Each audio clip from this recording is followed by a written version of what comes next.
Madame, Monsieur, bonjour et bienvenue à votre rendez-vous économique hebdomadaire pour parler des questions économiques, n'est-ce pas, qui sont d'actualité, qui défraient la chronique.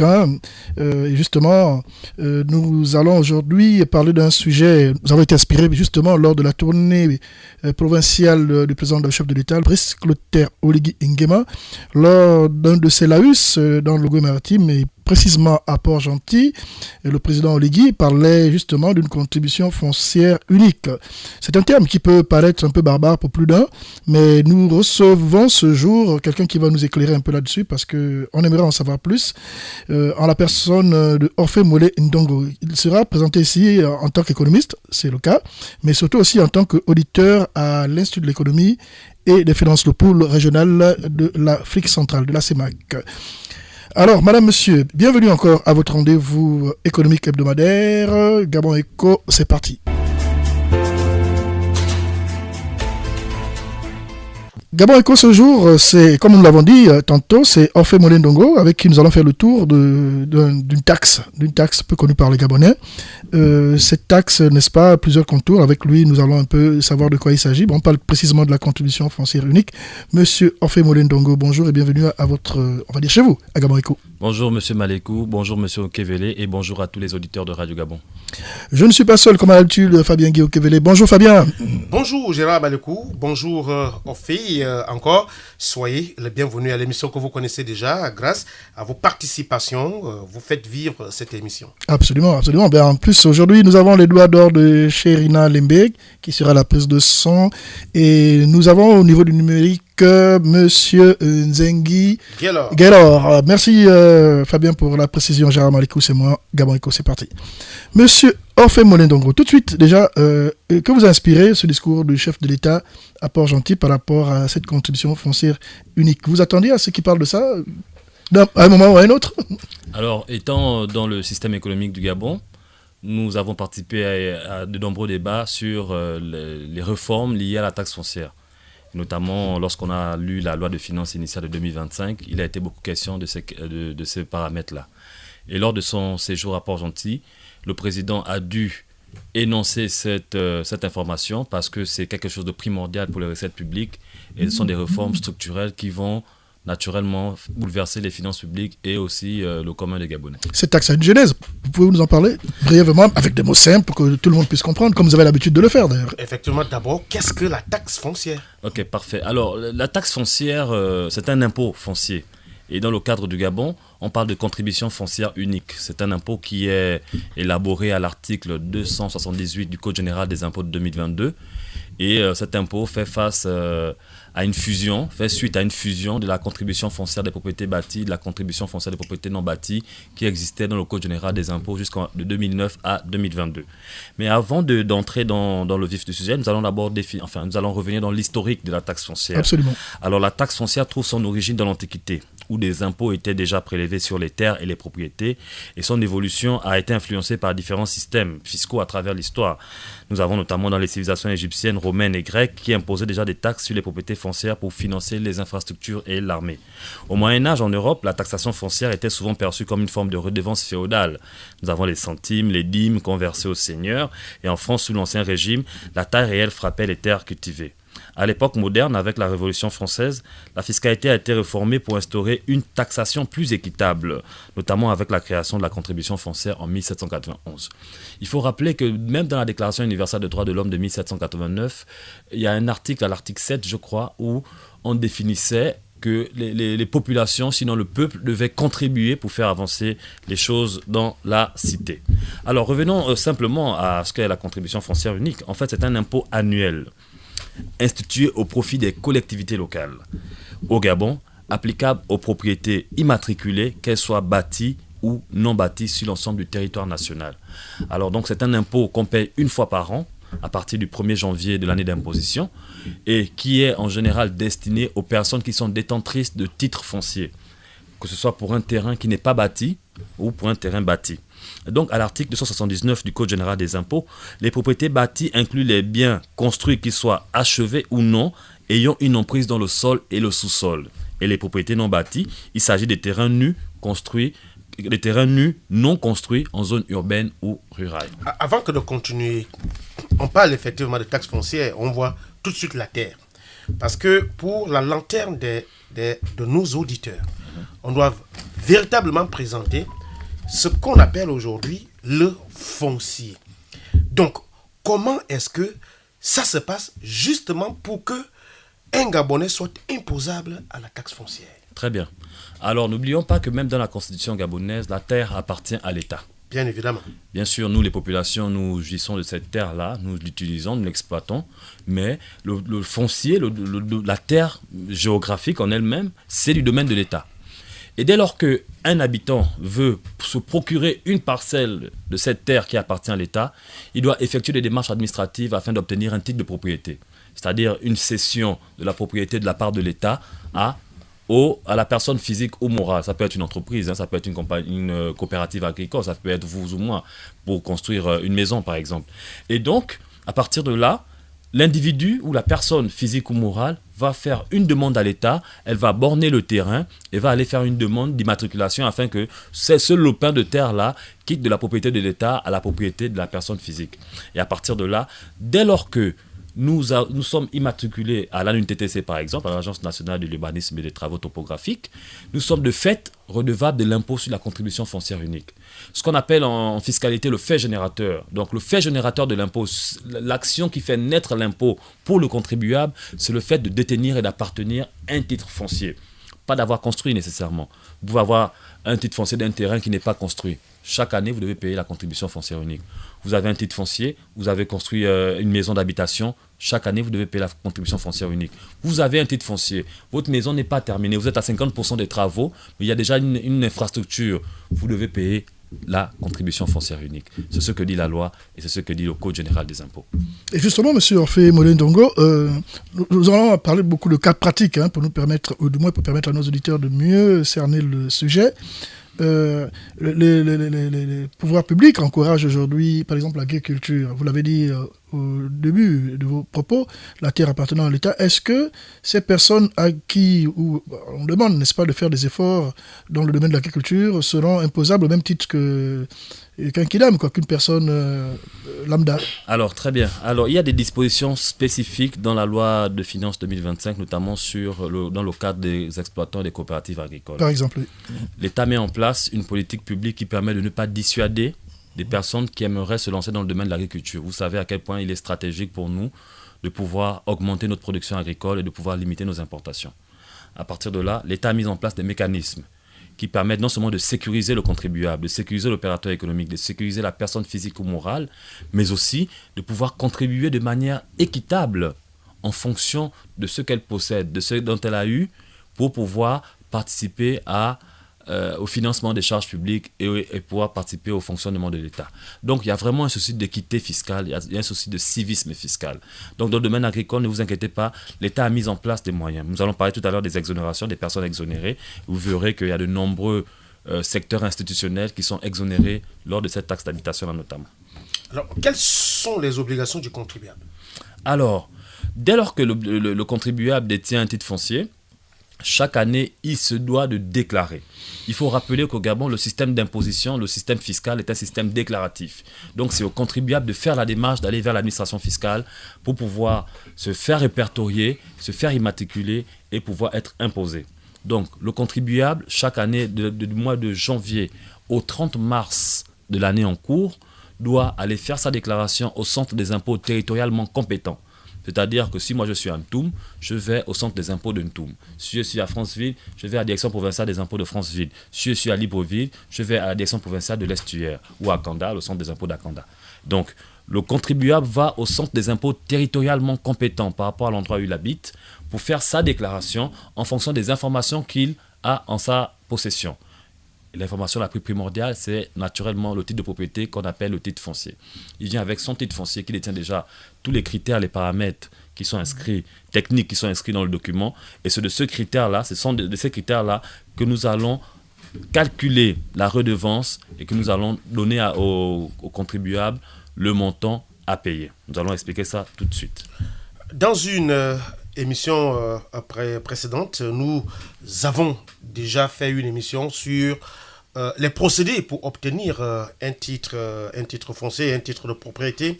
Mais la question qui se pose, que beaucoup se demandent, c'est que certes, c'est difficile d'obtenir un titre de propriété, également le paiement de la contribution. Parlez-nous justement de ce paiement-là. Ok. Alors, dès lors que le contribuable s'est présenté au centre des impôts compétents, le paiement se fait quasi instantané, j'ai envie de dire. C'est-à-dire que dès lors que vous avez fait votre procédure, vous êtes présenté à l'administration fiscale, vous allez remplir un ID, enfin un document qu'on appelle un ID, un document fiscal avec toutes les informations. Dès lors que vous allez remplir ce document-là, il va être déduit l'assiette, donc la base d'imposition. La base d'imposition avec le taux va amener à un montant. Et donc, prenez un exemple simple. Je suis un contribuable et j'ai un revenu, enfin je mets en location des bâtiments, des chambres par exemple, pour l'équivalent de 500 000 francs CFA. Donc je mets en location un bien immobilier à 500 000 francs CFA. Donc ce bien immobilier, nous devons le multiplier par 12. Donc nous allons faire 500 000 francs par 12, ça va faire 6 millions. La loi dit dans son article 292 nouveau qui a été modifié dans la loi des finances 2025 que la base d'imposition est égale à la valeur locative globale brute sous déduction d'un abattement pour dépérissement et frais d'entretien égal à 5% pour les personnes physiques et morales. Donc ce loyer mensuel-là, nous le transformons en loyer annuel. Donc 500 000 fois 12, ça fait 6 millions. 6 millions auxquels on applique un abattement de 5%. 5% de 6 millions, ça fait 300 000 francs. Donc on enlève 300 000 francs dans les 6 millions, ça fait 5 700 000. Et dans l'article 294 nouveau, on dit le taux de CFU est fixé à 3% pour les résidences principales et à 15% dans tous les autres cas. Si j'ai des bâtiments immobiliers et que c'est ma résidence principale, j'applique 3%. Donc sur 5 700 000, nous allons appliquer 3% de ce montant-là. Ça va faire 171 000 francs CFA. C'est le montant que devra payer le contribuable à l'administration fiscale. Donc dès lors qu'il va se prononcer, il va remplir ces informations-là dans le document ID, on va lui donner ce montant de 171 000 francs, il doit aller payer à la caisse des impôts, et la caisse des impôts va lui délivrer une quittance de paiement du Trésor, cette quittance-là qui va faire foi de sa légalité face à cette loi de la contribution foncière unique. Et si ce n'est pas sa résidence principale, il va avoir un taux de 15%. Dans tous les cas, c'est au contribuable de faire la démarche, c'est au contribuable de se présenter devant l'administration fiscale et le contribuable doit absolument payer sa contribution foncière unique avant le 30 mars de chaque année, sous peine de pénalités et de sanctions. Nous avons justement eu une émission, peut-être vous serez invité, qu'on appelle Juridicia, pour justement venir parler du Code général des impôts et du droit justement des impôts. La question c'est, vous l'avez commencé à vouloir répondre, lorsque on détient un titre foncier et qu'on ne déclare pas ses revenus, quelles sont les dispositions à prendre, sinon quelles sont les sanctions pour ceux-là qui ne le font pas. Nous, il faut le rappeler que pour justement être contribuable à la taxe foncière unique, il faut avoir un titre de propriété qu'on appelle le titre foncier. Donc à ce niveau-là, quelles sont les dispositions prévues par l'État? Monsieur Orphée Ndongo, pour rester dans la même veine que Fabien, justement, est-ce qu'il n'y a pas un paradoxe entre la lenteur administrative et le fait aussi que l'État voudrait recouvrer à travers justement ces différents impôts, cet argent, qui sont quand même une niche, n'est-ce pas, pour les pouvoirs publics? Parce qu'il faut quand même reconnaître qu'avoir un titre foncier, moi ça fait une vingtaine d'années que j'entends le mien, c'est aussi un manque à gagner pour l'État. Très bien. Et justement, nous avions soumis à certaines autorités le fait d'amorcer, d'optimiser la collaboration entre l'Agence nationale des travaux de l'ANUTTC et la Direction générale des impôts. Et la Direction générale des travaux topographiques et du cadastre. Exactement. Et donc, ces administrations-là doivent être de mieux en mieux performantes. Le président de la République, dans son élan d'optimisation de l'administration publique, a commencé à distribuer des titres fonciers à des Gabonais. Ils ont permis d'optimiser le fonctionnement de l'ANUTTC et de la Direction générale du cadastre, notamment du ministère de l'Habitat en général. Il y a un travail exceptionnel qui est en train d'être fait, que ce soit à l'ASNI, que ce soit à l'ANUTTC, que ce soit au cadastre, pour pouvoir faire en sorte que tous les Gabonais puissent désormais être propriétaires d'un titre foncier.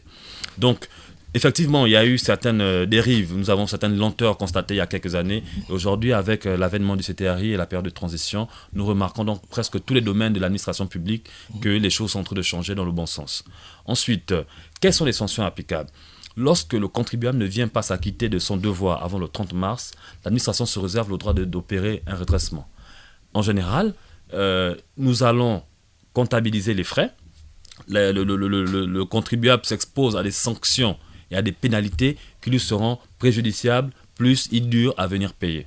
Par exemple, le Code général des impôts, dans son article P999 et P1000, dit qu'en général, lorsque le contribuable n'arrive pas à faire sa déclaration à temps et à faire son paiement, parce qu'il y a la déclaration et il y a le paiement. Vous pouvez venir à l'administration des impôts, faire la déclaration et payer dans le délai légal prévu. Vous pouvez aussi venir, par exemple, là nous sommes en fin de mois de mars, donc il est absolument amené à payer rapidement. S'il ne paye pas, nous allons appliquer un taux de 10% par mois, le premier mois de retard, et de 3% supplémentaires par mois de retard. Et à partir de là, la facture peut s'avérer salée au bout d'un moment. Donc il est primordial pour les contribuables de pouvoir s'acquitter de leurs devoirs, de pouvoir s'acquitter de leurs impositions en fonction des titres de propriété qu'ils ont et en fonction des revenus dont ils disposent. Monsieur Mouélé, vous faites bien d'en parler parce que quand on parle d'imposition, on voit directement le ministère de l'économie en général pour l'imposition.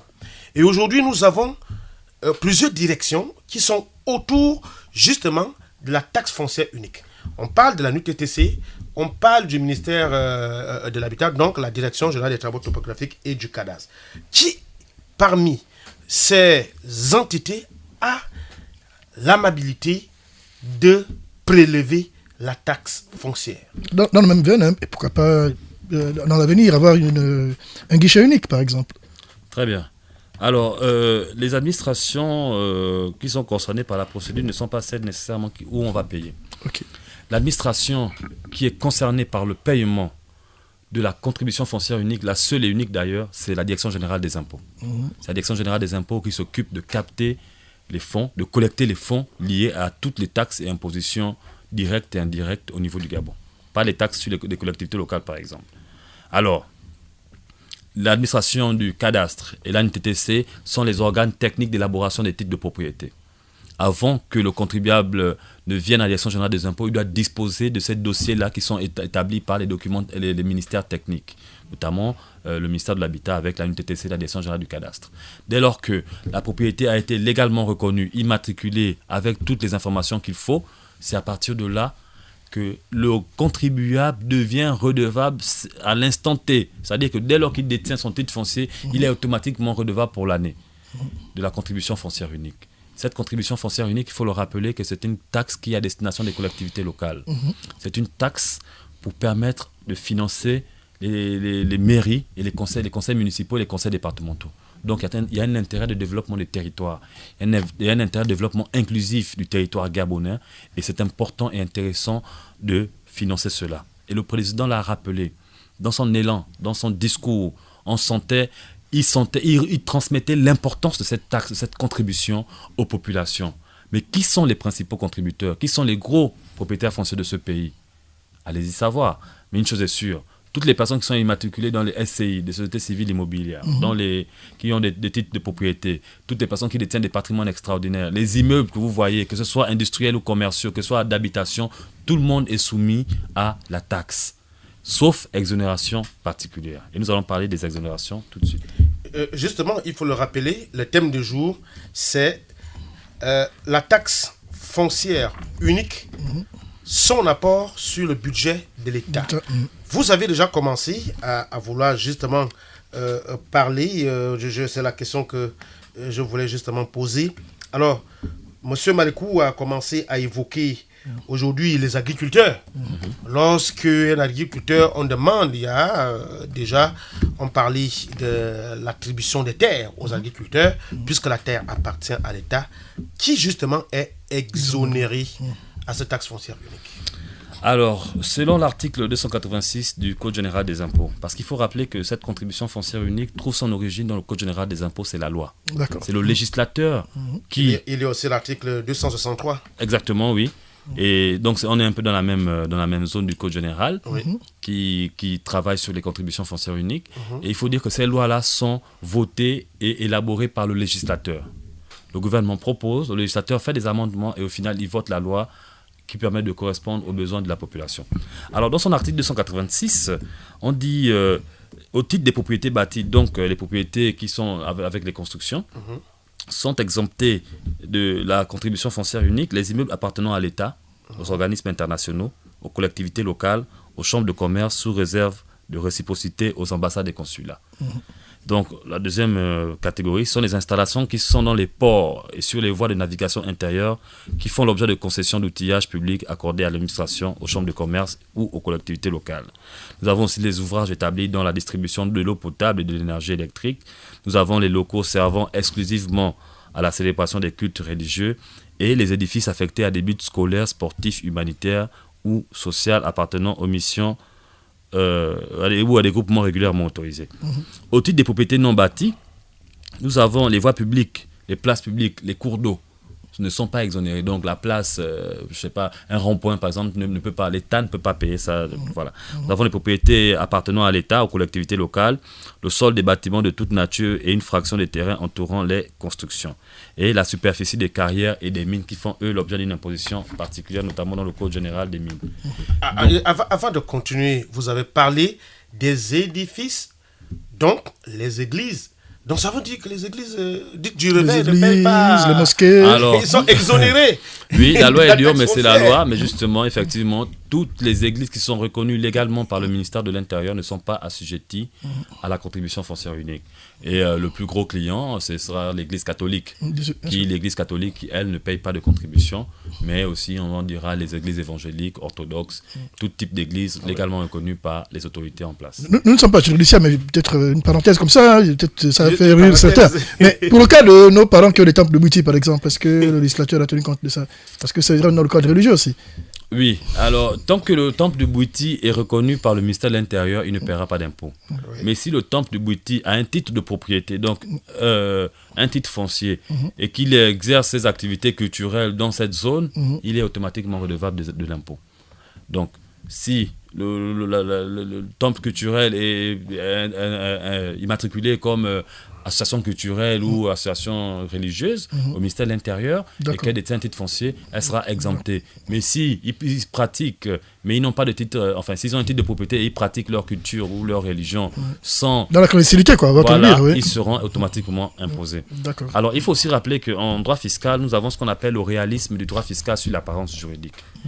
Et ce sera un peu les débats des prochains mois, certainement, où dans le texte aussi, on dit par exemple que les zones dites des bidonvilles ou les zones sous-intégrées sont aussi exonérées. Mais il est très souvent fréquent de trouver dans nos zones dites sous-intégrées des grandes bâtisses, des belles maisons, mais comme elles sont dans des zones sous-intégrées, elles ne sont pas imposées à la contribution foncière unique. Là encore, il faudrait voir. Et lors d'un débat à l'université avec certains étudiants, ils me rappelaient que les plus gros propriétaires de ce pays n'ont pas de titre foncier. Donc ça va créer un peu une espèce de déséquilibre fiscal parce que de nombreuses personnes ont des maisons, ont des bâtisses, ont des constructions de grande valeur d'ailleurs, mais ils ne sont pas sujettis parce qu'ils ne sont pas immatriculés à la NUTTC ou ne possèdent pas de titre de propriété. À partir de là, c'est aussi des paramètres dans lesquels l'État doit et le législateur doit certainement s'attarder là-dessus pour pouvoir optimiser et rééquilibrer tout ça. Alors justement, M. Orphée Mollet Ndongo, on constate qu'il y a souvent une forme de dichotomie, d'écart entre les populations de l'arrière-pays et de Libreville, ou bien des grandes zones de la cité. Est-ce qu'il n'y a pas aussi un problème de communication? Parce que si on veut rentrer dans l'actualité, aujourd'hui il y a un communiqué justement du ministère qui demande justement aux populations, n'est-ce pas, les populations qui ont des titres fonciers, de pouvoir justement se mettre à jour. Mais la vérité, c'est que pour les personnes lambda que nous sommes, même pour nous qui sommes dans la communication, on semble découvrir ça. Est-ce qu'il n'y a pas eu aussi un problème de communication à ce niveau? Oui. Ou c'est parce qu'on a habitué les gens justement à ne pas payer leurs taxes qu'aujourd'hui, on a l'impression qu'on est un peu acculé? Alors, les torts sont partagés si on veut. Le Code général des impôts depuis 2009, le nouveau Code général des impôts qui avait été reformé, parlait des contributions foncières des propriétés bâties et non bâties. Même si les personnes ne sont pas... toute la population n'est pas nécessairement informée, mais il y a des personnes qui sont informées de cette loi-là, elle existe. C'est aux contribuables, c'est aux citoyens de s'informer sur la loi aussi. Et aussi à l'État de faire un devoir de vulgarisation. Et si vous remarquez, la Direction générale des impôts, ces derniers temps, communique beaucoup pour pouvoir informer les citoyens. Mieux vaut tard que jamais. Mais sinon, ces lois existent depuis 2009. La loi sur la contribution foncière existe depuis 2009. Elle a été reformée en 2022. Et en 2025, il y a eu certains articles, notamment à partir de l'article 278, 279, qui ont été, et suivants, qui ont été modifiés pour permettre d'équilibrer la justice fiscale. Mais qu'à cela ne tienne, effectivement, on doit aussi reconnaître que le gouvernement n'a pas suffisamment communiqué, mais il se rattrape aujourd'hui de très belle manière. C'est aussi un peu le cadre de cette émission. Nous travaillons pour pouvoir informer les populations sur leurs devoirs, sur leurs droits et sur leurs obligations. Et donc, c'est à l'État aussi de faire sa part de job, mais aussi aux citoyens de s'informer sur... responsables. Voilà. Et l'Assemblée nationale aussi de pouvoir de bien publier les lois qui sont prises là-bas. Alors, monsieur Mollet, on parle justement d'une taxe foncière, mais quelles sont aujourd'hui les taxes applicables sur, disons, les propriétés? Très bien. Alors, justement, en termes de propriété, que ce soit propriété personnelle d'habitation pour les personnes physiques ou morales, la principale taxe que nous avons, c'est la contribution foncière unique. Donc là, c'est fait. Il existe beaucoup d'autres taxes. Il existe la taxe sur la redevance des carrières, la taxe sur les ordures immobilières, la taxe sur la TECIL qu'on paye lorsqu'on est locataire. Mais la principale contribution, la principale imposition pour le foncier au Gabon, c'est la contribution foncière unique. Et il faut aussi rappeler que le gouvernement n'a pas intérêt ou n'est pas dans l'optique d'acculer ou d'étouffer les contribuables. L'objectif pour nous, enfin pour l'administration, c'est de pouvoir définir une justice fiscale, une équité devant l'imposition qui permette à ceux qui ont les moyens, ceux qui disposent de revenus un peu plus élevés que les autres, d'en payer aussi la juste part. Et il n'est nullement question d'acculer les contribuables ou d'étouffer les citoyens et de les dissuader à aller acquérir des titres de propriété. Ce n'est pas ça l'objectif. L'objectif est que chacun puisse payer la contribution nécessaire. On a pris l'exemple tout à l'heure. Pour un revenu de 500 000 francs par mois, on paye 171 000 francs annuels. Ça va lorsqu'on a reçu 6 millions par an. Pour payer 171 000 francs, il n'y a pas une volonté d'acculer le contribuable. Absolument. Mais si le contribuable ne veut pas s'acquitter de son devoir, les pénalités peuvent effectivement être un peu plus salées. On a le cas particulier, par exemple, M. Molindongo, l'État gabonais aujourd'hui est propriétaire immobilier par le truchement, par exemple, de l'ASNI.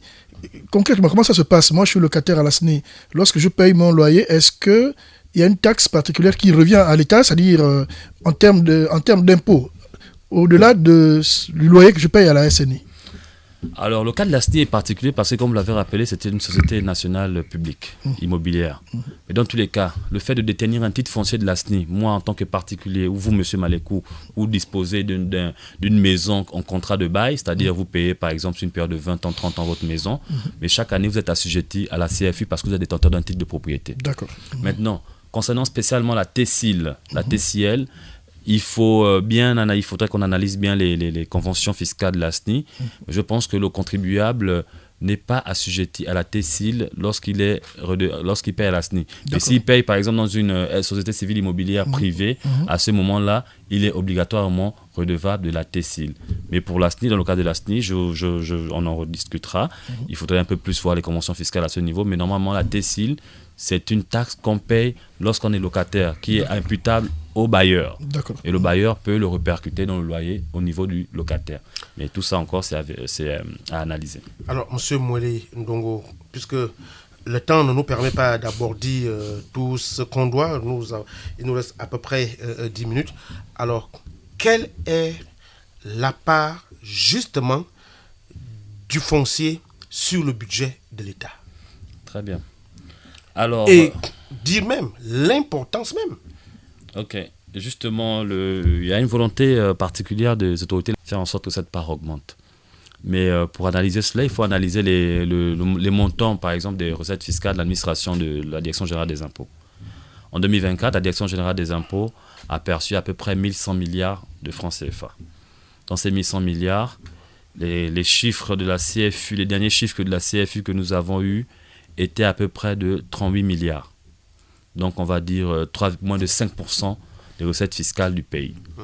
Lors de son allocution à Port-Gentil, le président a fait une estimation à 100 milliards. Dans les taux actuels, dans le montant actuel des prévisions économiques, ça pourrait dire à peu près 10% des recettes fiscales du pays dans les prochaines années. Mais lorsque la CFU a été instaurée en 2022 et finalement optimisée en 2023, l'administration fiscale a multiplié par 2,5 les contributions foncières. C'est-à-dire qu'on était quitté d'un montant d'à peu près 10 à 13 milliards, à peu près 2,5, donc on avait plus de 30 milliards, enfin près de 30 milliards d'une année à l'autre, juste par rapport à une réforme fiscale. Et c'est de cette réforme fiscale-là qu'on veut mettre l'accent sur les contribuables pour pouvoir participer de manière efficace au financement des charges publiques. Donc, l'objectif du président, c'est de pousser à peu près à 10% des contributions foncières. 10%, la part des contributions foncières dans les recettes fiscales de la Direction générale des impôts. C'est un challenge intéressant qui, aujourd'hui, sera mené de main de maître par les nombreux jeunes Gabonais qui sont formés actuellement, que ce soit à l'Institut de l'économie et des finances, que ce soit à l'école d'administration de Ouagadougou, que ce soit à l'ENA, l'école d'administration du Gabon de Libreville, que ce soit au Togo. Il y a actuellement des jeunes Gabonais qui sont formés dans le domaine fiscal, dans le domaine douanier, dans le domaine du trésor, pour pouvoir venir répondre aux exigences et aux attentes de l'administration gabonaise dans les prochains mois, les prochaines années. Et je peux vous garantir que ces jeunes viennent avec des dispositions d'esprit intéressantes, ils viennent avec une hargne exceptionnelle, ils viennent avec un esprit du travail, un esprit d'honneur et de fidélité à la patrie qui est extraordinaire. Et nous pouvons être sûrs que dans les prochains mois, dans les prochaines années, les recettes fiscales de ce pays, l'administration financière de ce pays va se porter à merveille et va optimiser son fonctionnement dans le rendement de l'État. Alors, restons justement dans les perspectives. Alors, en Europe aujourd'hui, encore que justement vous l'avez dit, hein, avec les nouvelles niches et avec la nouvelle façon de voir les choses en termes d'impôts, on essaie de mettre des garde-fous. En Europe, on se rend compte que c'est peut-être pas important au niveau des chiffres, mais beaucoup d'habitants ont opté pour des camping-cars. C'est pas encore le cas au Gabon, mais on va pas exclure cette éventualité puisque nous sommes appelés à évoluer. Est-ce que le législateur a pensé à ce cas de figure? C'est-à-dire, moi aujourd'hui, je suis pas obligé d'avoir un terrain avec un titre foncier. Moi, j'ai un certain âge, je vends ce que j'ai à vendre, je m'achète un camping-car, je suis octogénaire ou je sais pas moi, ou sexagénaire, et puis bon, je découvre le Gabon et je passe toute ma vie comme ça à me déplacer avec mon camping-car sans avoir une habitation fixe. Est-ce que ça vous parle, ce cas de figure? Déjà, j'aime bien le camping-car parce que moi-même, personnellement, je suis un amateur de camping-car. Et vous l'avez bien dit dans votre exemple, c'est-à-dire qu'en général, une personne qui se procure un camping-car, c'est une personne qui a suffisamment de revenus, qui a déjà beaucoup travaillé dans sa vie et qui est proche de la retraite pour pouvoir se mouvoir et découvrir la nature et bien vivre sa belle vie. Mais justement, ça n'a pas encore été, ce n'est pas encore dans nos mœurs et nos mentalités ici. Donc, ça n'a pas encore été spécialement légiféré par l'Assemblée nationale ou le Sénat. Mais éventuellement, c'est un très bel exemple que vous prenez et il faudra aussi que le gouvernement qui écoute d'ailleurs l'émission puisse peut-être s'enquérir de ça et pouvoir faire appel aux experts que nous sommes pour pouvoir traiter les questions. Mais qu'à cela ne tienne, la logique du camping-car, c'est aussi que c'est un véhicule d'abord. C'est un véhicule de mobilité et en même temps qui fait habitation. Donc il faudrait vraiment d'abord définir ce cadre institutionnel-là dans la loi et à partir de là, trouver les mécanismes d'imposition qui vont pouvoir s'élaborer à ce moment-là. Monsieur Moula, la question d'un étudiant de l'Institut national des sciences de gestion, il veut connaître si la TVA n'est pas appliquée dans cette taxe. Sinon, quelle est la procédure d'imposition? Alors, la TVA, c'est un impôt indirect. C'est un impôt sur la consommation. Bien sûr. La contribution foncière unique, c'est un impôt foncier. Voilà. Il y a plusieurs types d'impôts. Il y a l'impôt sur le patrimoine, il y a l'impôt sur l'immobilier, le foncier, il y a l'impôt sur la consommation. La TVA, c'est un impôt indirect qui est basé sur la consommation, où le fait générateur de la TVA, c'est l'acte d'achat. Dès lors que j'achète une bouteille d'eau, j'achète de la nourriture, ou encore à certains taux d'ailleurs, ou encore j'achète un cahier, il y a des taux qui s'appliquent là-dessus. Le taux peut varier, mais le taux commun, c'est le taux de 20%. Donc la TVA ne rentre pas dans le même cadre que la contribution foncière unique. Or, il existe quand même dans le cadre du Code général des impôts ce qu'on appelle une TVA immobilière. Donc, dans le domaine de l'immobilier, il y a une taxe sur la valeur ajoutée qui est explicitement imposée dans le domaine de l'immobilier. Ça, c'est différent de la TVA sur la consommation. Donc, le Code général des impôts a déjà prévu, et j'invite le jeune étudiant à se procurer le Code général des impôts, la Direction générale des impôts, s'il n'a pas suffisamment de moyens. C'est gratuit? Ça coûte en moyenne entre 25 et 50 000 francs selon que vous êtes étudiant, travailleur, professionnel ou élève. Qu'à cela ne tienne, il y a une version disponible en ligne, Code général des impôts 2022, et il faut à chaque fois actualiser avec les nouvelles lois de finances, notamment la loi de finances initiale de 2025. Donc, il prend le Code général des impôts de 2022, la loi de finances initiale de 2025, il pourra lui-même, dans sa science, acquérir beaucoup d'informations là-dedans. Mais sinon, pour résumer, la TVA est un impôt sur la consommation, donc elle est un peu différente de la contribution foncière unique. Et sinon, nous avons une TVA immobilière qui s'implique dans le domaine de l'immobilier, notamment sur les personnes qui ont des titres de propriété et qui mettent cela en location dans les SCI notamment. Restons sur la TVA. Lorsque nous payons nos factures à la SEEG, ça veut dire la consommation de courant, il y a la TVA. Mais étant donné que la SEG, c'est une société de l'État, pourquoi est-ce que nous avons cette TVA? Alors, il ne faut pas comprendre. Effectivement, mais la SEG est une société d'État, mais en fait, c'est une société privée qui exerce une mission de service public. La SEG est classée comme une SA, c'est une société anonyme. Avec un capital de plus de 27 milliards, je crois. Donc, elle est composée d'actionnaires. Et ces actionnaires-là ont pour objectif principal la rentabilité de leur investissement. Bien sûr. Donc, la SEG n'est pas considérée comme une entreprise comme, je dirais, comme Assala, par exemple, qui est une entreprise avec des capitaux qui seront à 100% gabonais. Comme Sogatra. Voilà, comme Sogatra, comme Gabon Oil Company. Ce sont des entreprises purement publiques et qui peuvent, elles, être astreintes à certaines réalités économiques, notamment le Transurb ou le Sogatra. Le prix du ticket que nous payons est en deçà du coût de production. Ça veut dire que nous payons quasiment de manière gratuite ce service-là. Mais donc la SEG, elle se charge de collecter pour le compte de l'État les contributions, les taxes et les impositions qui sont dévolues dans la Convention. Parce qu'il n'y a pas que la TVA, il y a aussi la CSS, la contribution sociale de solidarité. Et donc, la SEG perçoit ces taxes-là lorsque vous payez un ticket EDAN, par exemple, ou bien vous payez une facture d'eau. Il y a déjà l'algorithme, ou bien, enfin, les taux sont déjà prédisposés dans le système afin que lorsque vous payez une facture de 2000, on sait que tant va pour la CSS, tant va pour la TVA, tant va pour le producteur et tout le reste. Et donc, la SEG se charge de collecter cet argent-là. Mais il est arrivé que comme l'État est le principal débiteur, c'est-à-dire c'est la principale personne qui doit de l'argent à la SEG, il est souvent arrivé que la SEG puisse ne pas reverser à l'État ces sommes-là, ces impositions-là, sous prétexte qu'elle lui devait de l'argent, et donc elle se servait là-dessus. Mais ça a été rapidement résolu, mais le système actuellement fait en sorte que tous les opérateurs, les secteurs institutionnels concernés par la SEG puissent travailler de manière équilibrée afin de faire en sorte que l'entreprise puisse être financièrement stable et que l'État aussi puisse honorer ses charges. Donc il y a vraiment un travail de fond qui se mène à ce niveau-là. Monsieur Moulin Ndongo, pour votre mot de la fin et pour résumer justement cet entretien, aujourd'hui, quel est le rôle et l'importance de la contribution foncière dans notre pays? Très bien. Alors, il faut rappeler que toutes les personnes, par expérience, toutes les personnes qui détiennent en général un titre foncier dans ce pays ont des revenus, ont des moyens élevés. La plupart des... C'est un secret de polichinelle, mais il y a eu des débats houleux à l'Assemblée nationale. Les députés, notamment eux-mêmes, qui sont des grands propriétaires fonciers, ont émis beaucoup d'avis là-dessus. Mais c'est important que chaque citoyen comprenne le but et l'enjeu de cette taxe. C'est pour que tout le monde puisse être équitablement jugé et jaugé devant la loi et devant l'imposition notamment. L'impôt permet de financer les charges publiques pour construire les écoles, pour construire les réseaux d'adduction d'eau, pour construire les hôpitaux. C'est l'argent des impôts, l'argent de la douane qui permet à ce que l'État puisse d'abord compter sur ses propres ressources. Et nous, lorsque nous payons nos contributions foncières uniques, lorsque nous payons la TVA, nous participons de manière directe ou indirecte au financement de ces charges publiques-là. Donc, il y a vraiment un enjeu de civisme fiscal. Il faudrait que les populations comprennent que l'objectif n'est pas de les asphyxier, mais c'est d'avoir un comportement équitable, juste et civique envers l'impôt pour pouvoir financer les charges de tout le monde. ce sont des revenus que l'État ne peut pas nier, qui ne peut pas se défaire.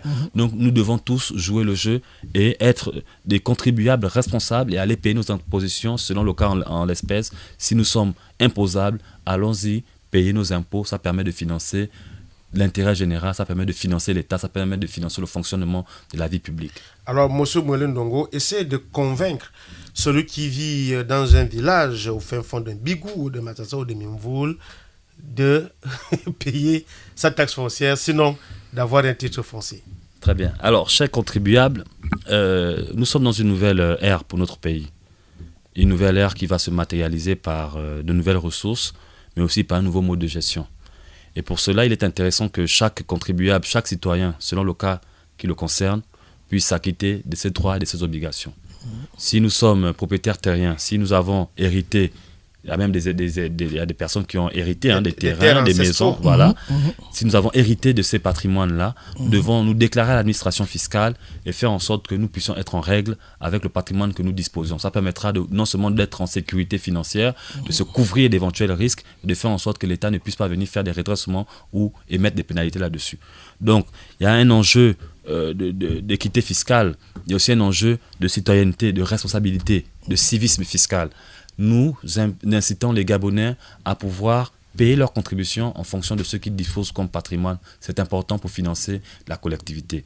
Et au final, nous demandons aussi aux jeunes Gabonais, aux étudiants, à ceux qui n'ont pas encore de revenus, ceux qui n'ont pas d'expérience, tout ça là, de se battre pour être des gens fiables dans la vie, pour pouvoir venir participer au développement de notre pays, parce qu'on a besoin de tout le monde, même de ceux qui, pour l'instant, ne sont pas encore des forces productives. J'incite beaucoup les étudiants à faire des travaux là-dessus. J'incite les Gabonais à lire le Code général des impôts parce que de nombreuses dispositions nous concernent tous, même si nous ne sommes pas des experts de la fiscalité. Merci, monsieur Orphée Moulin Ndongo. Voilà, le temps qu'il était parti est arrivé. Juste rappeler que nous recevions cet économiste et auditeur à l'Institut de l'économie et des finances, pôle régional de la CEMAC, donc Orphée Moulin Ndongo. Merci encore d'avoir répondu à notre invitation. Et oui, merci monsieur Malekou, et j'aimerais simplement faire un petit coucou et saluer particulièrement la 8e promotion de l'Institut de l'économie et des finances, et notamment la filière impôts, qui travaille sans relâche pour pouvoir permettre à ce que la direction générale puisse atteindre ses objectifs et optimiser son rendement. Nous y avons pensé, ne vous inquiétez pas, et idem pour nos amis, les étudiants de l'Institut national de sciences de gestion, qui nous écrivent beaucoup, qui se disent très intéressés par notre émission. C'est nous qui vous remercions. On remercie aussi Monsieur Roland Minko Di Boka, Monsieur Renami Di Routier, Aïdo Wangani, Monsieur Yves Roger Monambati, Monsieur Jean-Pierre Libessi, que nous avons reçu ici il n'y a pas longtemps, Monsieur Gokila, la Choukans à Nzerayan, Monsieur Mouele Di Ikotanzambe et Monsieur Olivier Aleko depuis le lac Iguela. Merci pour vos contributions, merci pour vos encouragements. Je n'étais pas seul, j'étais avec Fabien Guillaume Kevele, merci Fabien. Et sans oublier Chemina Lembe qui était à la prise de son, Gelor Nzegui, merci, Gérard Malekou, c'est moi. Ne quittez pas le programme de Radio Gabon, encore beaucoup de bonnes choses pour vous divertir, mais surtout pour vous informer. A très bientôt, si Dieu le veut.